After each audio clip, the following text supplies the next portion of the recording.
please welcome to the stage John Schumann.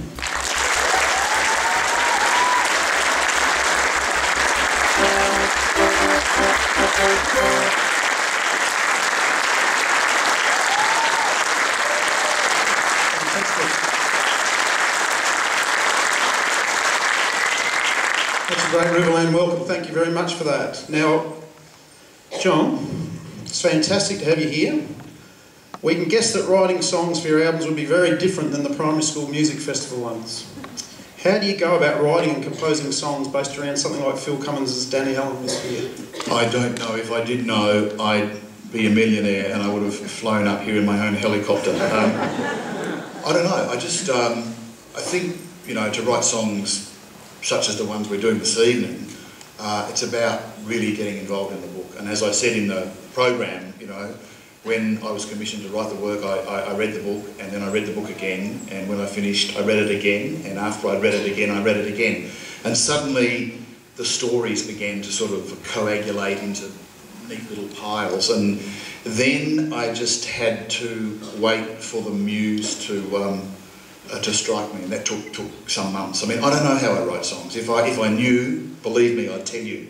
And if I knew how to write songs like, and I was only 19, and some of the other ones I've written, as I said, you know, I'd write them every day, and I would have flown up here in my own gold-plated helicopter. Fantastic. Well, that's a very good answer. Now, little Tippy, I was listening to it this afternoon when it was being sung by our soloist, which they'll hear in a minute.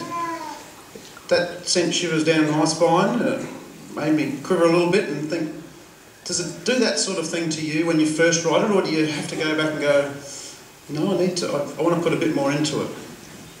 Yeah, look, some songs I write in 5 minutes flat once the muse hits me, and some songs I have to craft.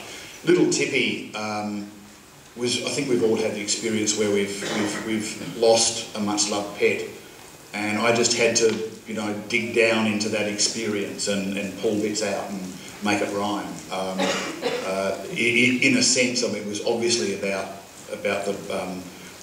the dog in the story, but it was also about our Newfoundland Jake. He was about 84 kilograms, and I loved him to bits, and when he died it just broke my heart. So that's where the heartbreak comes from. So I'm sorry, kids, if you cry during that song, but I cried writing it. Not about the kids, what about us? Now, John, I know you'd like to share a little bit with us, so I'll hand over to you, and thank you very much for coming. Thank you.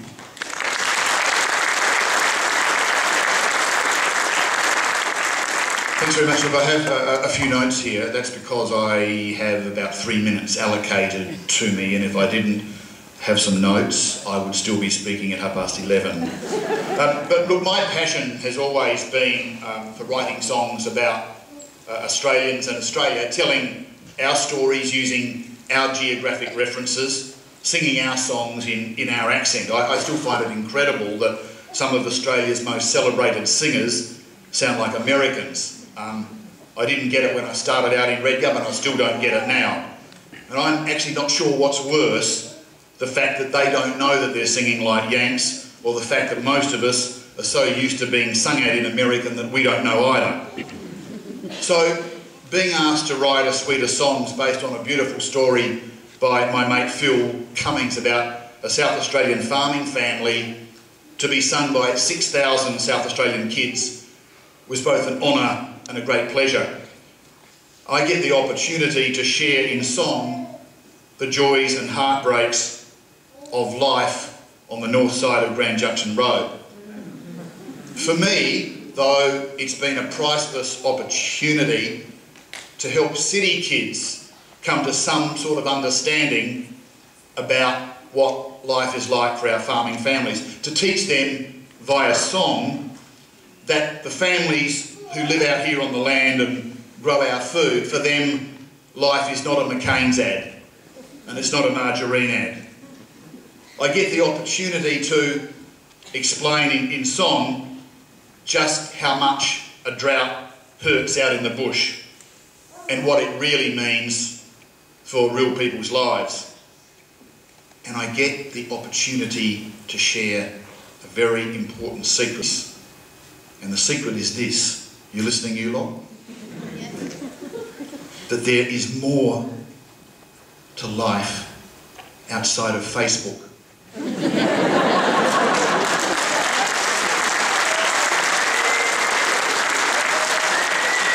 There is more to life outside Facebook, an iPad and a phone app, whatever that might be. One of the key messages in Phil's book, Danny Allen Was Here, is that the really great times are not about punching text messages into a phone or telling 467 people on Facebook that you don't even know that you've just bought a new pair of shoes. The truly great times are to be had with your brothers and your sisters and your mates, hunting for tadpoles, dune surfing, exploring deserted houses, and just mucking about outside. That's what Phil's book is about, and that's what these songs are about. I want to thank Anne Chase and all the organisers from the Riverland Festival for the invitation and their hospitality this evening. I'd like to thank the Riverland music teachers who give so much of their time and themselves so that these kids can be stars for a night. I want to thank you, the families of these kids, for making sacrifices of time and hard-earned money to give your kids the gift of music. I'm a parent, I know how that works. I want to thank the team who run the who run the festival year after year. Suzanne, who's here tonight, Deb Hepworth, Sharon and the rest of the mob, for the honour of being asked to write the commissioned work again. I want to thank Phil Cummings for an important book and a great contribution to Australia's storehouse of stories. But most of all, I want to thank the kids, because I know that my words and my tunes are safe in your mouths, and it's a great feeling. Thank you.